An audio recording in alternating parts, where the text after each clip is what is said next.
Okay. Good afternoon, welcome to Board of Assessors meeting, May 1st, 2024, 4:30, meeting here at 382 North Main Street. In accordance with MGL Chapter 38, Section 20, we are being taped and videotaped by LCAT, and we tape our own meetings. In the office, in the meeting today is Board Member Marilyn Gadini and our new assessor Hayden Smith, and Chairman Martin Grudgeon, Director Diane Bishop, and Associate Carrie. We'll start the meeting from Marilyn Gadini, review of the minutes from March 27th.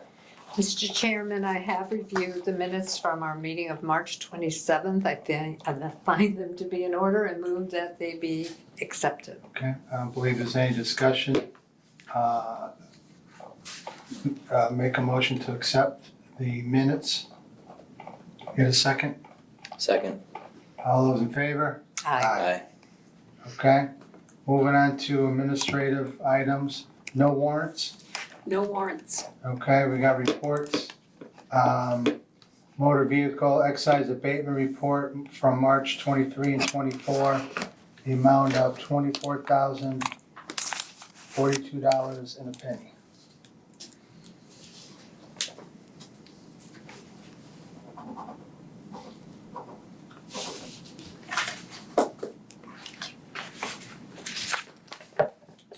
Motor vehicle excise abatement report for April of 23 and 24, $6,351.76. You are gonna notice that there's some red ink on here that Munis is having a small calculating issue. Okay. So we had to update, Small corrections. yeah, it has to do with interest. Okay. Alrighty, no problem. Real fiscal 24 real estate exemptions for March, 19,324.61, and a portion of CPA exempted. And these are the last of the exemptions that were processed For, okay, for veteran, blind. veterans and everything elderly. else, yep. Yes. Then we have fiscal 24 real estate abatement report for March, $5,906.97, and a portion of CPA. And this Real was, estate abatements, yes, the ones that we processed last Yeah. month. okay, Is it last Piece month of or cake. March? March. and that's it for signatures for now. Trying to write small. And now we look at sales. So Hayden, it's called the LA3 sales report for the month of March. I don't know if you have that on your phone. Mm-hmm. We have a list, and these are all the sales for March. This might be easier for him. I have it Yeah, on my okay. computer. I'm sorry. There you I go. wasn't even No thinking problem, that. thank you. And just up top for Hayden, NAL is non-arm's length, so there'll be a code that is used to not qualify as a sale for our end of the year market reports for value. Could be a family transfer. You'll see the very low amounts or just something extraordinary, and they get coded out. And then the ones that are blank are like the real sales that happened. And we kind of take a look at them. And if you feel one that you know about, it doesn't make sense, welcome to talk about it. And at the end is the assessment sales ratio, which is what we really look at every month. And anything, meaning what they sell in relationship to our assessment. And we watch that all year long. Everything's been below 1. So we have an odd one that's 1.13. It's not coded out, but it has an unusual buyer. So it's something that we may look at that. Did you look at that one at MLS? Yes, it is a dated house. The person who purchased it is going to flip the house, but it Okay. was on MLS. I do see it, yeah, thank you. Okay. And I have updated based on what I saw in the MLS. Yeah, So there wasn't a lot that I had to really change, except that it was dated. Okay, all right, that's all right. And we have, we have more in the 90% than we normally have. This market's been 70s and 80s. That's unusual, but we'll see what happens. Any questions on the sales? Marilyn? I had one quick one, you answered for me, so now I'm set. Okay, Hayden, any questions? No, sir. All right. Moving on to the building permit report. Pass that down. I'll pass that down there. We get bill reports on everything.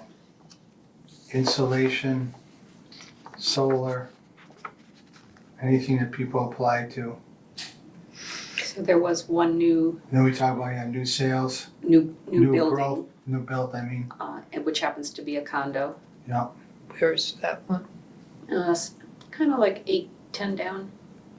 And a very, a new commercial building too. Is the commercial on Benton, I believe, if it is, it's going to be tax exempt. Oh, it is? It's gonna be, Tax exempt, it's going to be, from what I'm hearing, Center for Human Development, and it's CHD, and it's going to be a facility that is going to be short-term or long-term, as from what I've read. It's not going to be a group home, but it is going to be a place for care for someone when they need medical care. Wow. How big's the building? I mean, it's a lot of money for, not a group home or whatever. I honestly didn't Huh. look at the plans to see what the square footage was, Yeah. but I remember hearing about it at the planning board. Hmm. It's next door to Young Tie? property. WF Young, Young. it's on that empty between WF Young and the Oh, wow. Junior Achievement. I don't know if they're still there, but that building. They pay tax on the land?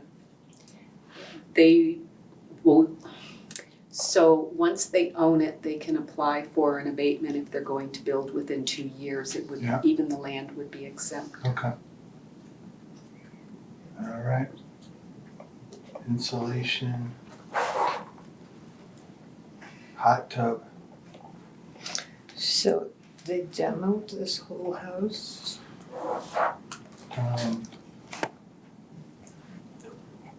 I'm not sure. Which one was that? The demolition for the fire damage home.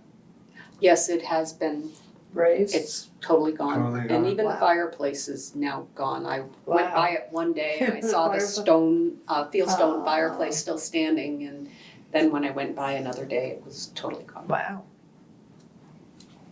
I don't know what the plans are. Mhm. The gentleman is an older gentleman, and he lives in Florida, at maybe Snowbird, Florida, I'm not quite sure.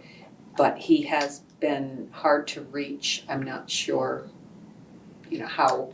He wasn't in the house when. No, he Yeah. was not even in the state at the time. Yeah, So I've spoke with him on a couple occasions. We did just process the supplemental abatement, but I have not heard back from him, so I don't know what his future plan is. But once it's demoed, it's probably a good indication. yeah. So the road is finally going in there, I saw on Facebook. Yes. Yeah, A lot of wet there though. is it? Heard water goes over the road in areas. Ew. Yeah. And then you saw the other subdivision is moving right along on Parker Street. Oh my God, that, I have a story. did you write down one day and it's just I have a story on that one for later. gone? Okay, just cleared. And that's it for building report. Any questions? Hayden, Marilyn? Yep. Okay, moving on to director's update. We have, Wanna go off of that? okay, I have to just make this bigger then. If you have questions later, Hayden, Yeah. that's fine. Yeah. Sure, After thank the you. fact. Oh. I'm currently working on updating the personal property accounts for FY '25. The next step will be going to any of our new businesses to visit for personal property asset inspection.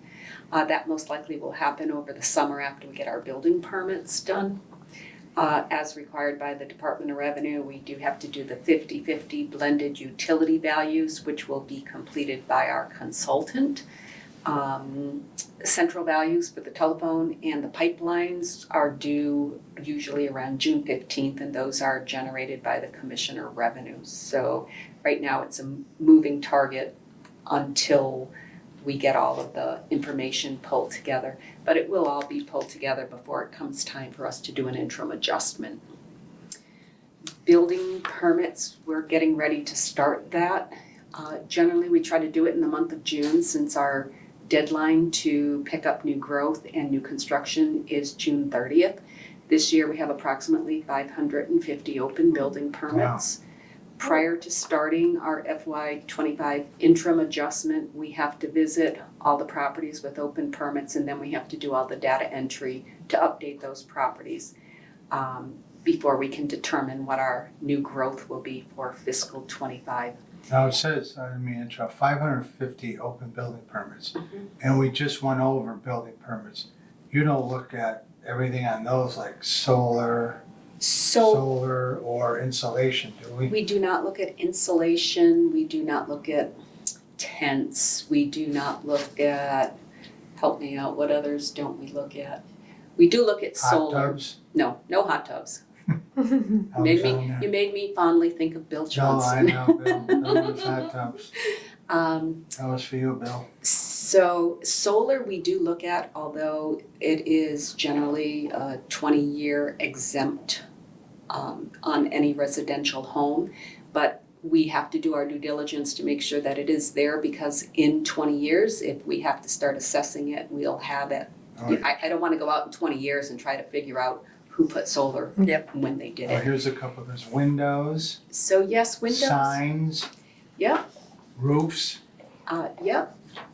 We have to do all of that. So if somebody is just doing a new roof and their house is kind of like already in good condition, there won't be much of a value change on a home that's getting a roof improvement. But if a house has been really neglected, hasn't had the finances to put into updating it, and then has siding, windows, roof done, that has a definite impact on value. So, and we do send our data collector out to pick up all of this, and we do get new pictures, because that is very helpful when you go from a tired house to a much updated house. Carrie Ann and I will do a lot of permits that are like one window, two windows, because it's really not worth paying our data collector to go out to these properties. One window and two windows. Well, some of our permits are two windows, or Yeah. a sliding glass door, Yeah. you know? And a sliding glass door is maintenance. You had to replace a door with a door. Yeah, I think a roof I'm is surprised maintenance too. they Well, get permits for one window or two windows. It is Shocked, actually. maintenance, a roof, but when the whole property goes down, Yeah, so if the whole property was in good condition, and then it went to average condition, and then it went to fair condition, and the value is dropping, and then they are able to do siding, windows, roof, and now it's not in fair condition, now it's moving back up, so the value is now increasing. So, but we do have 550 permits that are ready to be reviewed. We do use NearMap for a lot of our solar, because by using NearMap, we can look from one year to the next, and we can see if solar was put on. And again, it's not something that we're taxing, so as long as we know it's there, we can add it to the card. If somebody has, just say, a shed, a garage, and solar, we'll send the data collector out to pick all of it up at the same time. do you do anything with lichen on the roof? I know the insurance companies now are sending drones out, What? lichen. Oh. Like It's kind of moss. like moss. Yeah, because they're canceling homeowners insurance. Wow. Yep, they're sending drones rather than going out. And No, I have not gone Oh, to look for that yet. She don't wanna send drone. Well, I have would some that lake have in right any, here. would that have any impact on value? If you look at house and it's Well, No, full of, no. I would have to say it would be falling in the same aspect as if people have mold or, you know, Yep. you wanna remediate anything, so most of the time it's a temporary situation. If somebody does not remediate Mhm. these issues, then it can turn into a more catastrophic situation. So, If you wanna Like, talk more about roofs later, I know a heck of a lot about roofs. Mm. I probably paid to replace like 10,000 roofs in my life, wow. just cause that's what I do for work, well, I used to do. Mhm. So, yeah, lichen, I mean, it's just maintenance and probably, it's not a big issue unless it's there for a long time, it'll eat a hole in the roof eventually. Yeah. Okay, next Okay, up, sorry. FY '25 income and expense forms, they were sent out March 15th and they are due back May 15th.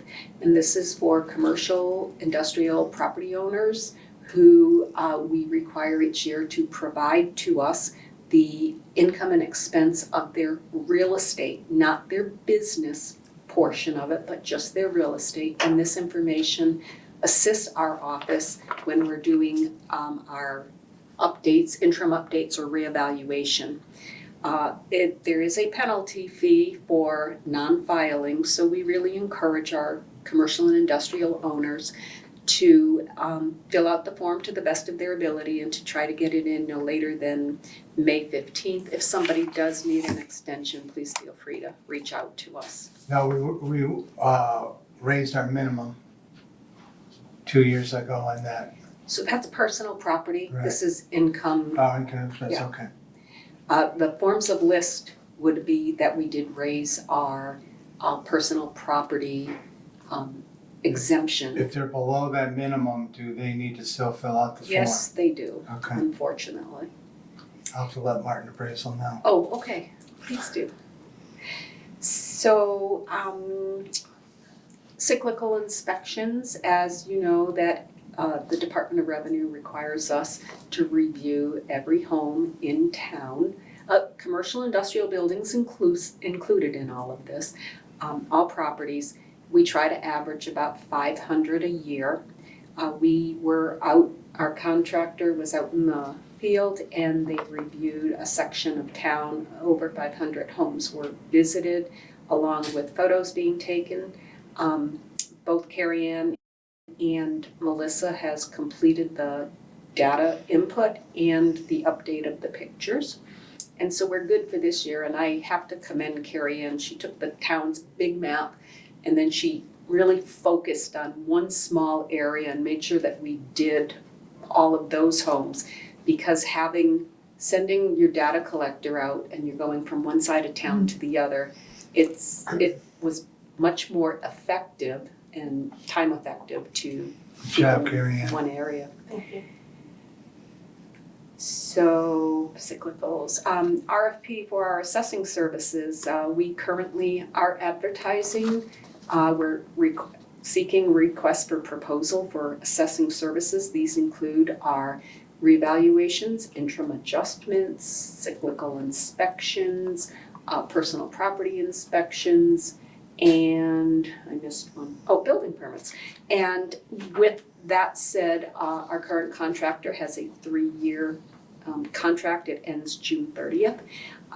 We did put on our town website and in the reminder on April 11th that our request for proposal, and tomorrow is the deadline at 2 p.m.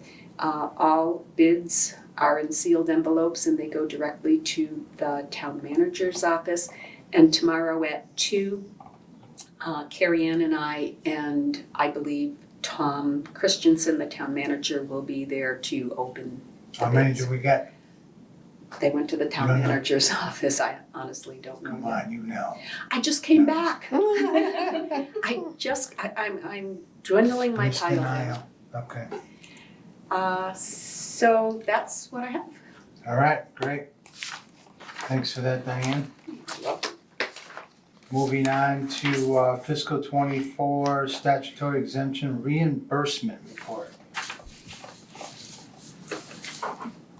That would be the MDMs, right? Yes. So as we talked, That I don't have in front of me, so. no, because it's Yep. just a signature. As Okay. we talked last meeting, we had to have this in by April 30th. And you gave us your permission to enter it in so we could meet the deadline, knowing we're meeting on May 1st. So this would be anything that you have exempted. These are the totals. We have our MDM. There's 3 lines. I'm sorry, I didn't put a sign here. Yep. Nope. So that is the total for all veterans, seniors, blind, Widows. Surviving 17. spouses. Yeah. Okay, You want all 3 on that one line? Yeah, well, we made a little break in the line. Oh, I see it, yep. See, if we were actually having you sign in on the gateway system, you'd each have your own lines. So Yep. we just kind of make our lines and, then we have motor vehicle excise and boat abatement authorization. no, we've got 3 forms to that. Oh, you do, okay. Yeah, sorry. So for veterans exemptions, we get an additional amount of money. And we have to have verification. These are 22Ds. This is the amount that was Come back from the reimbursed. state? Yes. Yeah. 22Es, which is 100%. So the 22Ds is a spouse of a veteran who died due to a service-connected illness or disability. And in fiscal 18, they updated the law for them to have a full tax exemption. Wow. And sadly to say, we're getting more and more. Oh, wow. So the amount has been going up, but I'm very grateful that they are able to receive the full exemption. And they don't ask us to identify the people, they now Yep. just ask us to identify the count and the clause and the amount. And then this one here, again, they changed these forms. This is to get reimbursed for motor vehicle excise per veteran, and there were 14 who qualified for that. And that goes back to 2022 because That was just the normal, They changed the way the forms were done. Okay, this is for the normal veterans exemption? This is for motor vehicle excise. So if they have a veterans DB plate, veterans Yep. disability plate, or if they have been, the letter from the medical advisory board through the R&D, Mhm. they are entitled to a full exemption on one vehicle that they own. And I think this is what we're gonna start oh, okay. to talk about. Moving on to motor vehicle excise and boat abatement authorization. So what this is Give in order information. for us to process as taxpayers are coming into the office and to expedite the process for them, where you're giving us your authorization to process them. Anything that is a cut and dry motor vehicle abatement, sold my car, Yep. here's the bill of sale, here's my change in registration, cut and dry, we can process it and move it along. If not, they'd have to wait until our next meeting for the board to sign off on each. Should we get a lot of boats? We don't get a lot of boats. We only have to assess boats that are over 16 feet. And being that we really, other than the pond across the street, that I don't think we have any boats floating on, you're gonna find boats more in a community where they can actually moor Use, yeah. that boat. Yeah. We do have some people who will drive back and forth, hook their boat up, but Fiscal '25 farmland valuation advisory commission recommended values. so was that on our, That comes from the state. was that on? Yes. Yeah, Okay, That was in the email. if it is on This this, then yeah, Yeah. I can Yeah. pass my stuff on. And if I need any help with my cheat notes, Hayden, you'll have to help me out. So each year, Soil the ratings. Farmland Valuation Commission reviews values, and then they recommend where the value should be per acre for agricultural or forestry, Christmas tree, that type of land. And they give us 3 different soil ratings, and naturally, like small, medium, and large. So we have below average, average, or above average. And historically, the Board of Assessors in East Long Meadow has gone with the average soil rating. And so I'm bringing before you hopefully a vote this evening that you will determine which rating you would like. Hayden does have my cheat notes, and he can probably see the ups and downs. Yep. And I can't see that. Would you like me to go through them? Any Oh, major yeah, changes you've from got it. last year? Yeah, he can. So for cropland harvested, you're up 100. For the second cropland harvested, dairy, beef, and hay, you're up 22. Third one, orchard, vineyards, and blueberries, you're up 100. Christmas trees down 20. Non-productive land up 6. Cropland pastured up 22. Productive woodland down 16. And productive woodland land use categories down 24. I wonder how they do all that. It's a good question. Good question. Wonder if they ever take samples or anything. I think on the cover letter, it explained that they do review the municipalities. Did you say it was based on soil? Well, it's based on the production of crop. So if you have really bad soil, Uh-huh. you most likely won't have you won't yield a large production. The more above average or above average, you have a much better opportunity. So you don't have to actually go out and test the soil. I wouldn't. But I have been known to go walk the farmers' fields Yeah. and verify that the crops are, that There. they're telling us that they're growing, Mm-hmm. are there. Mhm. The last time we did it was in 2017, and probably will be due again with Near Map. It's awesome because we can actually see some of Right. the crops in the field Mhm. at the right times, so. I do know from a brewer, Treehouse Brewer, they bought land in Connecticut. And there's 2 areas of the topsoil in all of Connecticut, and they bought one of them that had the highest rating to try to build their hops and barley. And they probably paid more of a So they pay premium. more because it was an existing farm that was growing other crops quite well, and so the rating mattered. There's your lesson for the day. Thank you. Okay. Mr. Chairman? Any questions on soil ratings, Marilyn? Not really. All right, then, So is this just what we're doing? we gotta vote on this. Oh, yeah, thank Sorry you. about that. I make Based a motion Based on his notes, to your notes. accept the average rating for chapter 6161A soil ratings. Do I get a second? Second. All those in favor? Aye. Thank you.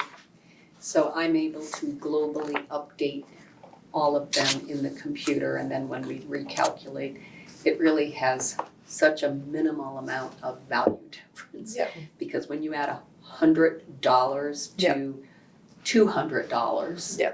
And you multiply that times our tax rate. Yeah. It's Minimal. really small. Okay. I think that's it for open session. I think you're right. I make a motion to go into executive session, and we'll only be returning to open session, record our votes. We discuss motor vehicle, excise boat and abatements, statutory exemption applications, real estate abatements, and an ATV update. Take a roll call vote. Marilyn Gadini, Yes. Hayden Smith, Yes. Martin Grudgeon, yes.